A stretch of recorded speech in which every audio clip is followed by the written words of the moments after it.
Hi, welcome back to my channel, or welcome if you're new. I'm Sophie, and today I have a book haul for you. Big stack of books here. And these are all books that I've bought myself, and there is one from the author themselves for me to review and tell you a little bit about it. So the first book that I'm going to show you is Horror Hotel. I bought this because of the cover.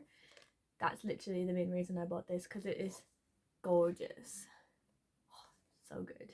So this synopsis says, when the YouTube famous ghost gang Chrissy, Chase, Emma and Kiki visit a haunted LA hotel notorious for tragedy to secretly film after dark, they expect it to be just like their previous paranormal hauntings, spooky enough to attract subscribers and ultimately harmless. But when they stumble upon something unexpected in the former room of a gruesome serial killer, they quickly realize that they're in over their heads. Sometimes it's the dead who need our help, and the living that we should fear. So reading that kind of reminds me, and it looks kind of similar to the Cecil Hotel in LA. So I'm really intrigued to read this and find out a little bit more. It sounds spooky, and I really like the aspect that they're YouTubers, so it's kind of like bringing it into modern day. So that's really interesting, and I really love this book. It's nice and short, so super easy to read, and yeah, I'm really excited for this. And next up is something that I've been dying to read since I finished The Last House on Needless Street. I adored The Last House on Needless Street, and then of course I had to pick up this one by the same author. So it's Sundial by Katrina. I have no idea what this is about, again, but simply because of The Last House on Needless Street, I knew I had to pick this up. So the synopsis for this says, Rob fears for her daughters, for Callie, who collects tiny bones and whispers to imaginary friends, for Annie because of what Callie might do to her. Rob sees a darkness in Callie that reminds her of the family she left behind and the life she has tried to forget. Nevertheless, seeing no other way to keep Annie safe, she decides to take Callie back to Sundial, her favourite childhood home deep in the Mojave Desert. There, she will have to make a terrible choice. Callie is afraid of her mother. Rob has begun to look at her strangely, to tell her secrets about her past that both disturb and excite her. And Callie is beginning to wonder if only one of them will leave Sundial alive. With how The Last House on Needless Street went, I'm really hopeful that this is going to be a really good thriller, and possibly might have some element of psychological in this, because that's what was in the other book that she's written. So I'm really intrigued by this, and I've been wanting to pick it up for months, and I just never got around to actually buying it. So obviously when I did my whole spending spree, I had to include it. Next up is another book that I've been dying to read for a long time. That's kind of the theme with these books. I took the plunge and I bought all the books that I've been wanting to read for a while. And this one is Near the Bone by Katrina Henry. Katrina? No, it's Christina. Near the Bone by Christina Henry. This is another polar horror book. It's set in winter. So obviously I always want to pick up more wintry books, because that's like my favorite genre. So this one I needed to pick up. Everybody has been raving about it, and I'm excited to read it too. So the synopsis says, Maddie can't remember a time before she and William lived alone on a mountain together. She must never make him upset, but when Maddie discovers the mutilated body of a fox in the woods, she realizes that they're not alone after all. There's something in the woods that wasn't there before, something that makes strange cries in the night, something with sharp teeth and claws. When three strangers appear on the mountaintop looking for the creature in the woods, Maddie knows their presence will anger William. Terrible things happen when William is angry. So it doesn't give much away, but it does sound really creepy. And from what I've read from other people on the reviews of this book, they sound like they really enjoy it. And I really enjoyed her other works. So again, another person that I've read from, and I'm hopeful that I'm going to really enjoy this one too. And next up is one of the American ones that I've been trying to buy for a long time. And that is The Cotton Candy Massacre by Christopher Robinson. So I wouldn't say I've been wanting this for a really long time. I've seen it on people's vlogs, but in the UK this is difficult to find. So I had to buy this on Amazon, all of these on Amazon, just to get the physical copies. But I'm glad that I did, because this is stunning. I love this cover. And this is obviously for a project idea that I have. Hoping to make a lot more creative vlogs. So then the next books, I'm going to do these ones together, are the October Society book 1 and book 2. So I've heard a lot of good things about these, and again, cover buys because they are stunning. So I'm really looking forward to reading these. I'll give you the synopsis for the first one because I don't want to spoil myself in case anything happens in this one. So this is season 2, so I'm going to put that one down there for the meantime. But this is the first book, season 1, and the synopsis for this book says, Halloween approaches and the October Society gathers. They come to share their stories, tales of dark magic and crooked lies, of tragic pasts and wicked cruelty, of misguided adventure and sinister pranks. Collected here are the first 6 episodes of the spookiest show that ever was, a series only found in the static between channels and can only be watched on broken TVs in dusty attics and damp basements. Tune in if you dare, because the author of My Zombie Sweetheart welcomes you to the October Society. So this sounds so cool. I love how it's set in like the olden times, so this is really interesting to me. So I bought the first one, and then in my second batch of buying, I bought the second one. So I'm really hopeful that I'm going to enjoy these. Again, this is probably going to be another project that I do on this channel, so really looking forward to that. How many times can I say that in this video? Next up, we have a really short novella, The Haunting of Hatchet House by Astrid Adams. This one was just bought on a whim. I saw it recommended to me with all of the other books that I've been purchasing, and it said, oh, you might like this one. So it's really short, and I thought, why not just add it to the basket? So I did that without even reading what it was about. But it kind of looks cool. It's like a rundown house, like a mansion. Like it's probably something similar to Nothing But Blackened Teeth. That's kind of the vibe that I'm getting. But anyway, the synopsis says, some places don't let go. Offered a lucrative job at a mysterious hatchet house, Jane agrees to travel across the country to live at the mansion. After all, a fresh start is just what she needs. Besides the remote house in a long way from the past she is running from. Arriving at her new home, she finds a strange red house set in a wood of red, gnarled trees. The same trees used to build the house, and the grandfather clock that haunts every room and dark corridor. Jane quickly realizes that there is something very wrong at Hatchet House and the village of Bramley. Why is there a graveyard in the garden of Hatchet House? Who are the people in the hoods who hunt the house at night? What are they doing with the old man in the bed? Why is everybody moving the grandfather clocks? Who is the strange woman no one will admit exists? What are the shadows that scoot across the walls like cockroaches? Who is Erasmus Snark, whose grave nothing will touch? As the sinister behaviour of the village escalates and her own past closes in around her, Jane learns that just because something is dead doesn't mean that it's gone. So, after reading it, it sounds more like The Haunting of Hill House or The Haunting of Bly Manor. That's the vibes that I'm getting. So I'm intrigued to read this because I really love those TV shows. And sounds really, really creepy, and I like the idea of that. On a similar vein with the novella, I have a couple more novellas that I bought. The first one is Womb by Duncan Ralston. Again, this one has been recommended to me, and it sounds pretty creepy.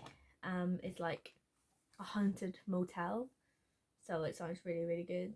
It says the lonely motel holds many dark secrets, and room 6 just might possess the worst of them all. Angel knows all about pain. His mother died in his room. He's researched its history. Today he's come back to end it, no matter the cost, once and for all. Shyla, a plus-side prostitute, thinks the stories Angel tells her can't be true. Secrets so vile you won't want to let them inside you. But the lonely motel doesn't forget, it doesn't forgive, and it always claims its victims. This kind of gives me 1408 vibes from Stephen King, which is about a haunted hotel room, whereas this is like a haunted motel. So intrigued. Another novella that I picked up is Cirque Berserk by Jessica Guess. It says, the summer of 1989 brought terror to the town of Shadow Creek in Florida in the form of a massacre at the local carnival, Cirque Berserk. One fateful night, a group of teens killed a dozen people, then disappeared into thin air. No one knows why they did it, where they went, or even how many of them were there. But legend has it, they still roam the abandoned carnival, looking for blood to spill. 30 years later, best friends Sam and Raquel are in the midst of a boring senior trip when they learn about the infamous Cirque Berserk. Seeking one last adventure, they and their friends journey to the nearby Shadows Creek to see if the urban legends about Cirque Berserk are true. But waiting for them beyond the carnival gates is a night of brutality, bloodshed, and betrayal. Will they make it out alive, or will the carnival's past demons distinguish their futures? So again, creepy carnivals, horror, thrills, and terror. So that's another one that's on the list to read this year. Then we have Moon of the Crusted Snow. This one I've been trying to get my hands on for a really long time, and I actually mean that this time. I wanted to pick this one up along with The Winter People, but these are both really difficult to get in the UK. So I went on Amazon and I paid a lot of money for this in order to get the book. Because everybody's raving about it, both of the books, so I knew I had to read them. And it's winter, so of course. Next up we have a cli-fi, like, eco-dystopian book, and this one was sent to me by the author in order for me to review. It is A Kinder City. The synopsis says, the city is governed by the grim law of profit and loss. No exceptions, no place for compassion, pleasure, friendship, or love. David, an enforcer, must defend the law. He meets Sarah, a villager from outside, and begins to understand that a different, more joyful life is possible. And he knows Franklin is his enemy. So this one is very much about like greed and environmental issues and seeing a more eco way of living. If you know me, I do a lot on sustainable living and promoting an imperfect environmental lifestyle. This is my Instagram. I will have it linked down below as well in case you're interested in learning how you can live more sustainably but imperfectly. That's the main motto for me, and I really like when books cover those topics because it's more inclusive, and I'm really intrigued to read this one. So thank you very much for sending this to me, and also thank you so much for signing the book as well. I'm looking forward to reading this and being part of the book tour. Next up then we have I'm Thinking of Ending Things by Anne Reid. So I can't tell you what this is about because there is no synopsis.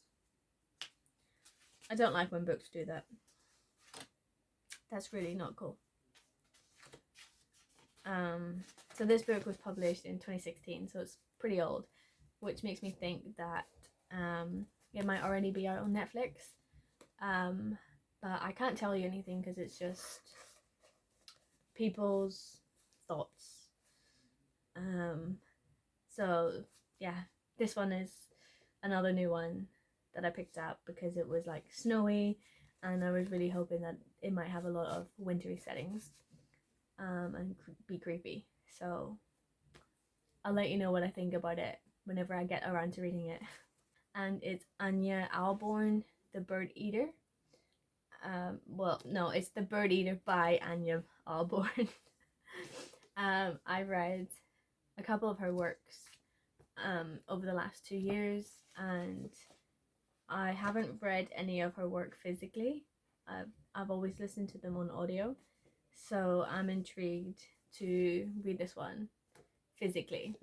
So the synopsis for this says, Aaron was just a kid when his aunt, the only mother he ever knew, died mysteriously in their rural Arkansas home.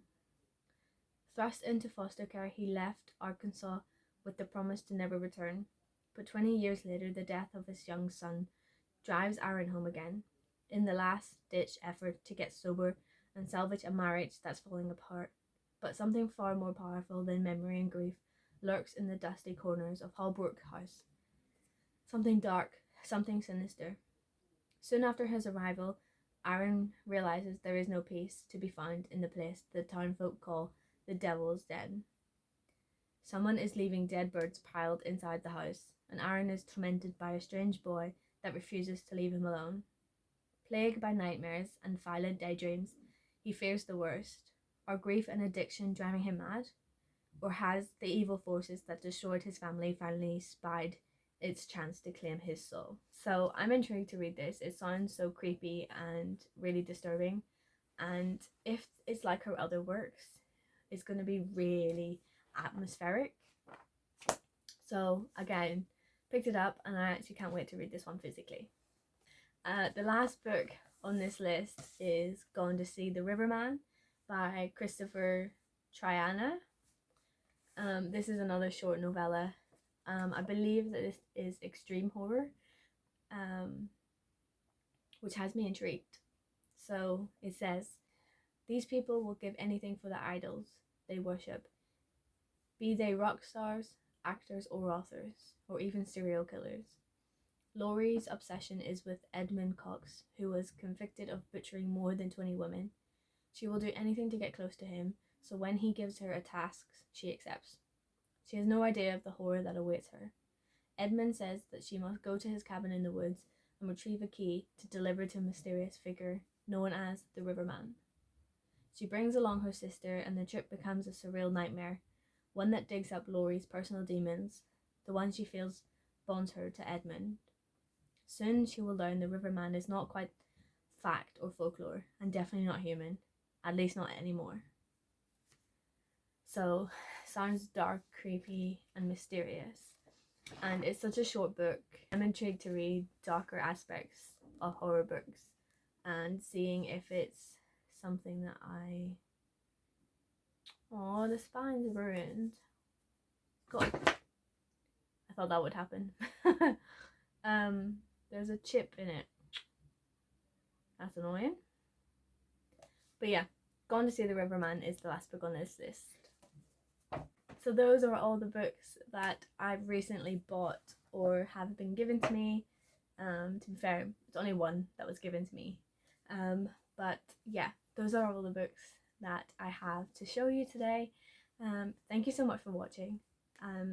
Hopefully these sound interesting to you and you might want to pick them up as well.